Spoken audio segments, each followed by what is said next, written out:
Everyone thinks a market crash is a disaster. Red numbers, panic, layoffs, broken dreams. But what if every great fortune of the modern world began in those moments of collapse? What if crisis isn't the end of wealth, but the transfer of it? Look back. In 1929, while millions lost everything, a handful of bankers quietly absorbed America's real assets for pennies. In 2008, as the housing bubble burst, private equity firms bought entire neighborhoods with cheap Federal Reserve money. Crashes, it turns out, don't destroy wealth. They merely move it from the public to the prepared. Now, as 2026 approaches, the numbers are whispering the same pattern. Everyone's looking at the official reasons: inflation, AI disruption, geopolitical tension. But those are surface symptoms. The deeper cause lies in the quiet arithmetic of debt and liquidity. For 15 years, the world economy has been running on borrowed time and borrowed dollars. Central banks created an illusion of infinite prosperity by printing trillions, then pretending the future would pay for it. But the future is here. The paradox? Every crash begins as an accounting problem and ends as a power shift. When prices fall, ownership changes. The real players, funds, sovereigns, the same names that profited from every past collapse, don't fear red candles. They prepare dry powder. They wait for panic. They understand the rule: when money dies, assets are reborn. That's why, behind closed doors, the same institutions warning about systemic risk are already buying hard assets: farmland, infrastructure, strategic metals. They learned from 1971, when Nixon ended the gold standard, from 1998, when long-term capital management collapsed, from 2020, when the Fed injected $7 trillion. Each crisis widened the gap between those who hold paper and those who hold reality. If you're hearing this in 2025, know this: volatility isn't a storm to hide from. It's a tide to ride. Those who understand its rhythm don't drown in it. They sail it. The 2026 crash won't destroy the system. It will reset who owns it. If this opened another side of history for you, comment where you're watching from. To understand the coming crash, you have to understand the machine that makes it possible. Crashes are not accidents. They are built into the design. Every empire of money constructs a system that grows faster than reality, and every system that grows faster than reality must one day correct. Let's rewind. After 2008, the world didn't fix the causes of the crisis. It industrialized them. Central banks, led by the US Federal Reserve, the European Central Bank, and later the People's Bank of China, turned quantitative easing, a temporary emergency measure, into a permanent oxygen supply. Trillions of new dollars, euros, and yuan were created out of thin air. It was presented as stimulus, but it was actually anesthesia. The pain of debt was numbed by printing more of it. In 2010, global debt was around $120 trillion. By 2025, it exceeded $320 trillion. That's 3 times global GDP. For every dollar of real output, there are now $3 of promises. The machine runs only as long as those promises are believed. The architects knew this. They designed it in spreadsheets and policy papers with sterile words like liquidity provision and balance sheet expansion. But what they really did was recreate the same old empire model, the 18th century British one, where the Crown's wars were financed by the Bank of England's paper and the colonies were the collateral. Today, the colonies are not overseas. They are domestic. The modern empire extracts not gold or spices, but labor, rent, and digital attention, all securitized into debt. When the Fed creates $1 trillion, it doesn't appear in your pocket. It appears in the balance sheets of the top 1%, in the price of real estate, in the stock market's illusion of growth. That's why from 2009 to 2024, global GDP grew 50%, but the wealth of the richest 100 individuals grew 400%. The system rewards ownership, not work. Every empire needs a justification. Rome had civilization, Britain had free trade, the new empire of debt has monetary stability. It sounds scientific, even benevolent. But stability for whom? For those whose wealth is denominated in assets. The rest are stabilized only in the sense that they cannot move. By 2020, the design reached its critical phase. When COVID struck, it wasn't a medical shock that froze the economy. It was the realization that the financial system couldn't survive a pause. The global economy had become a shark. It could only breathe while moving forward. So governments unleashed the largest coordinated monetary expansion in human history, more than $25 trillion printed in less than 2 years. The numbers worked, temporarily. Markets soared, unemployment checks flowed, and people believed recovery had begun. But behind the scenes, the real cost was compounding. Interest, leverage, the silent tax of inflation. By 2024, even central banks were trapped. If they raised rates, they risked implosion. If they kept them low, they risked currency collapse. Either way, the math would win. History has seen this play before. In 1719, John Law convinced France to fund its empire with paper money backed by shares in the Mississippi Company. For a brief, intoxicating moment, everyone was rich, on paper. Then reality called the bluff. By 1720, the paper collapsed, Paris burned, and France's trust in its currency was destroyed for a generation. The mechanics are identical today, only the scale and software have changed. The machine of debt creation is not evil, it's logical. It's how power multiplies. Each bond is a promise, and promises can be traded, leveraged, and controlled. The more promises you hold, the more control you have over the future. Banks understood this since the Medici. Empires learned it since the Dutch East India Company, and central banks perfected it since 1913 when the Federal Reserve was born in secret at Jekyll Island, a private meeting that decided who would issue the world's money. Since then, the same pattern repeats. Create credit, inflate assets, extract real value, reset. The machine doesn't need conspiracies, it needs compliance, people believing that money is wealth. But money is not wealth. It's a claim on wealth. And when too many claims are printed, the real owners rewrite the rules. By 2025, that rewriting has begun. The digital dollar, programmable currencies, and AI-driven trading systems aren't innovations. They are control mechanisms. When the next crash hits, liquidity will not vanish. It will be redirected, and the ones who built the system will decide where it flows next. Arithmetic doesn't forgive ideology. The sums don't add up, and they never were meant to. Every empire in history has tried to turn paper into power. Everyone eventually met the same limit: trust. If this helped you see how the system was built, leave a comment, because in 2026, understanding its blueprint might be your only protection. There's a moment in every financial illusion when everyone feels like a genius. Between 2010 and 2025, that moment became a way of life. People believed in the new economy, a world where debt could grow forever, technology would fix everything, and the market would always come back. It was the same dream that fueled the roaring 1920s, the South Sea bubble, the dot-com boom. But this time it wore the mask of data, innovation, and monetary policy. The illusion began with faith in central banks. They were no longer seen as cautious referees, but as gods of prosperity. Whenever markets trembled, the Fed, the ECB, or the Bank of Japan would step in and save investors. Every rescue reinforced the same belief. Risk no longer existed. Why fear collapse when every fall was met with a new injection of money? Between 2010 and 2024, the S&P 500 grew five-fold, not because of productivity, but because of liquidity.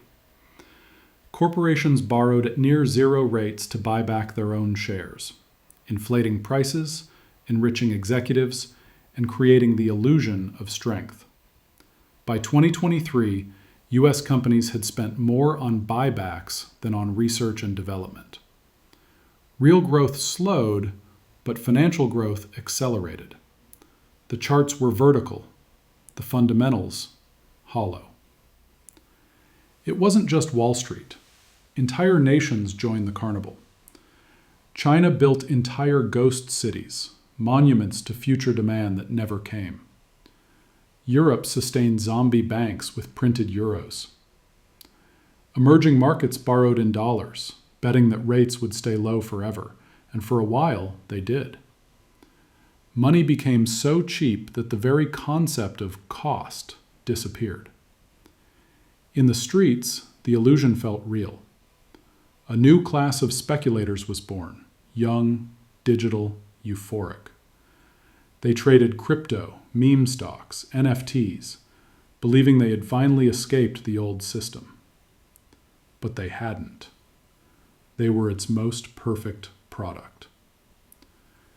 The machine had evolved to feed on attention instead of labor. Every click, every trade, every viral token was another layer of digital leverage.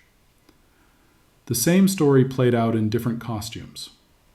In the 18th century, France printed assignats, paper money backed by confiscated church lands.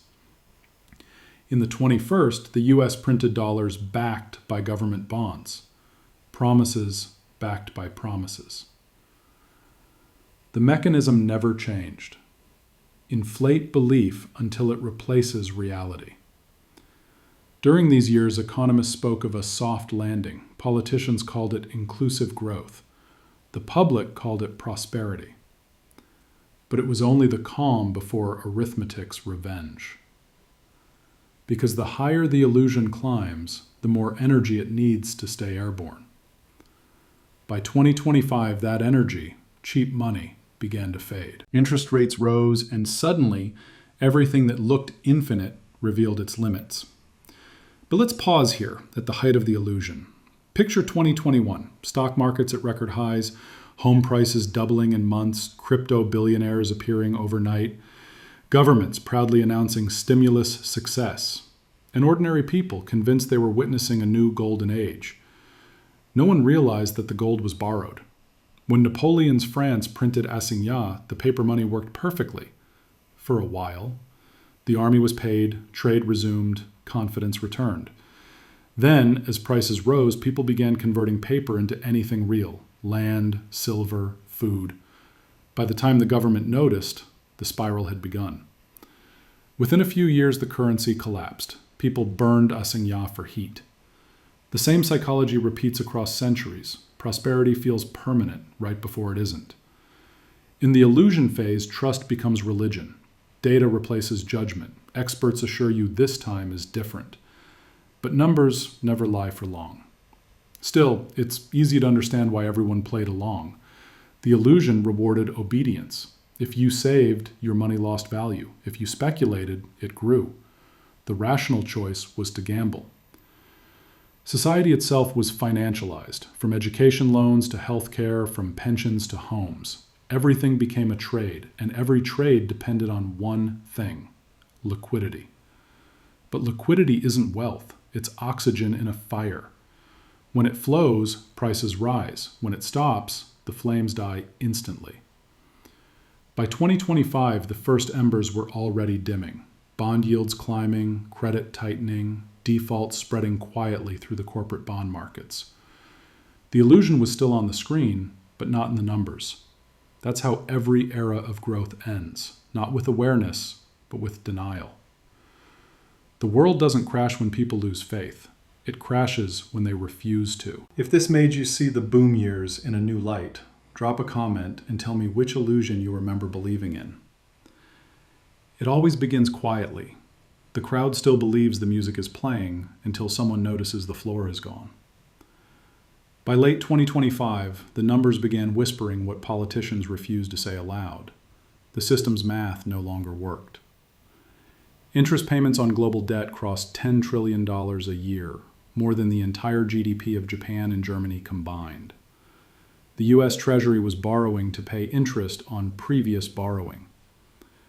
Europe's green transition bonds turned into fiscal anchors. China's property giants, once symbols of invincibility, were defaulting like dominoes. And yet the headlines still spoke of soft landings, as if gravity could be negotiated. Then, in 2026, the illusion cracked, not through ideology, but arithmetic. Debt, inflation, and interest collided in a single equation the world couldn't balance. Central banks had raised rates to tame inflation, but those same rates made it impossible for governments, corporations, and households to service their debts. The medicine killed the patient. Markets panicked. Liquidity vanished overnight, the same way it did in 2008, 1998, 1987, and 1929. Prices didn't fall gradually, they collapsed vertically. Within weeks, the S&P lost 40%. Cryptocurrencies, thought to be uncorrelated, evaporated in days. Bond yields spiked. Pension funds faced margin calls. Banks halted withdrawals for technical reasons. It wasn't a mystery, it was math. For 15 years, global growth had been borrowed from the future.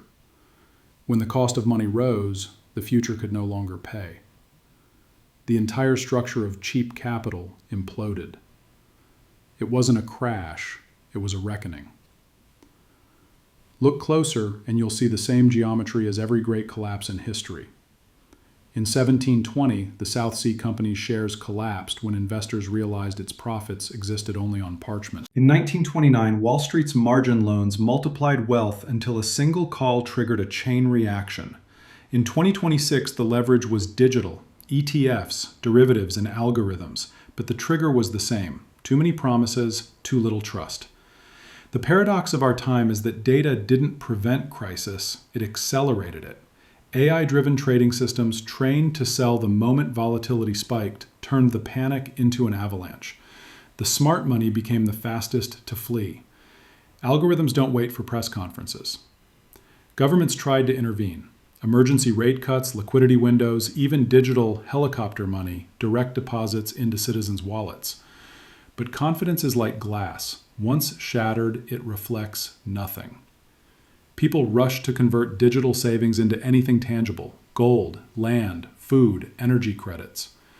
Prices in real assets diverged violently from financial ones. Paper wealth died, real value survived. Then came the political phase. When markets collapse, narratives replace mathematics. Politicians blamed speculators, foreign actors, even AI manipulation. Central bankers spoke of transitory shocks. But the truth was simpler. They had overpromised, overprinted, and underestimated compounding interest, the quiet tyrant of every financial age. In France, 1789 began as a fiscal crisis before it became a revolution. In 2026, it began as a liquidity crisis before it became a legitimacy crisis. Citizens realized that money, digital, inflated, abstract, was a contract without collateral. Trust, once broken, cannot be decreed back into existence. That's when the new divide emerged. Those who had spent the past decade accumulating debt were wiped out. Those who had spent it accumulating assets, productive land, cash flow businesses, scarce resources, saw opportunity. It wasn't luck, it was preparedness. Crashes don't make new rules. They reveal who already knew them. History doesn't repeat in detail, but it rhymes in logic. Every empire's money system ends the same way, when its promises outgrow its power to keep them. Rome debased its denarius with copper. The Ming Dynasty printed paper until merchants refused it.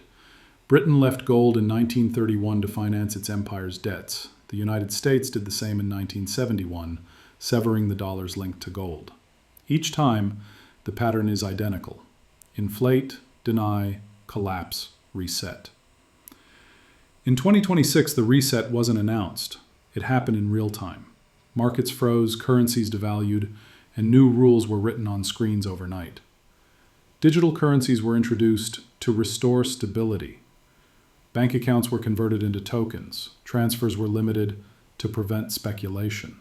And just like that, freedom of money became permission of money. The collapse wasn't the end of capitalism. It was the end of the illusion that capitalism and credit are the same thing. The crash revealed the invisible emperor, mathematics. Numbers that no decree could alter, no algorithm could bribe, no vote could delay. Arithmetic cannot be deceived. It doesn't care about ideology or narrative. it simply balances. If this part made the crash feel less like chaos and more like consequence, leave a comment, because seeing the pattern is the first step to surviving it. When the dust settled in 2026, the world looked the same, but the rules had changed. The building still stood, the screen still glowed, but ownership had silently shifted again. Crashes don't destroy wealth, they rearrange it. And the rearrangement of 2026 followed a script centuries old. Those who understood value, not price, emerged stronger. Sovereign funds from the Gulf, old banking dynasties from Europe, and state-linked corporations from Asia quietly accumulated what panic sold: ports, energy grids, data centers, farmland. While the public waited for recovery, the next empire was already buying its foundation. At first, governments celebrated the rebound. Stock indices stabilized, a few digital currencies rallied, and headlines spoke of resilience. But it was an illusion of a new kind, this time not built on debt, but on control. The collapse had given the monetary authorities what they always lacked: permission. Programmable money became the phrase of the age. Central bank digital currencies, CBDCs, were introduced globally for stability and transparency. In practice, they made every transaction traceable, every account adjustable. Inflation could now be managed not by policy, but by code. If prices rose, your spending limit could be reduced. If markets fell, stimulus could appear directly in your wallet, with an expiration date. The mechanism that had once been hidden behind banks and bonds was now embedded in software. The same empire that once ruled with paper now ruled with algorithms. The means had evolved, but the purpose hadn't changed: to control the flow of value. History offers a cruel symmetry here. In the 19th century, Britain's empire was sustained by the City of London, the world's clearinghouse for credit. Nations depended on sterling liquidity the way modern economies depend on dollars. Control of money meant control of behavior. The 2020s recreated that structure, only this time the colony wasn't a foreign territory, it was the individual. Debt had always been a leash. Digital finance made it invisible. Citizens no longer saw themselves as indebted, only subscribed. Everything from housing to mobility became a service. Ownership was quietly replaced by access, and access could be revoked. But for those who remembered history, this wasn't new. The same happened after the Great Depression, when the U.S. confiscated private gold in 1933 under Executive Order 6102, calling it patriotic duty. The same after World War II, when the Bretton Woods system pegged the world to the dollar, effectively taxing global trade through monetary dominance. The pattern is consistent. After each crisis, the architecture of control tightens, not loosens. By 2027, a new ideology emerged: sustainable capitalism. It sounded noble: markets serving humanity, finance aligned with ecology, but behind the slogan stood the same structures. ESG metrics replaced gold standards, social credit replaced interest rates. The empire of debt had rebranded as an empire of virtue, yet the arithmetic remained unchanged. Those who issue money shape morality. If you looked closely, you could see the continuity. The same institutions that fueled the bubble now administered the recovery. The same investment banks that sold derivatives on collapsing debt were hired to modernize the new system.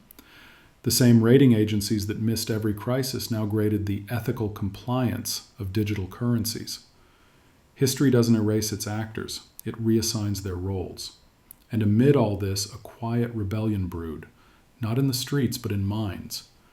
People began turning to alternative forms of value: decentralized technologies, local exchange systems, real commodities, productive land, not as a trend, but as a necessity. When money becomes code, freedom requires something analog. That's the echo of every past collapse. When empires overreach, people rediscover the old truths. In Rome's decline, farmers hid silver denarii in clay jars. During the French hyperinflation, peasants bartered grain.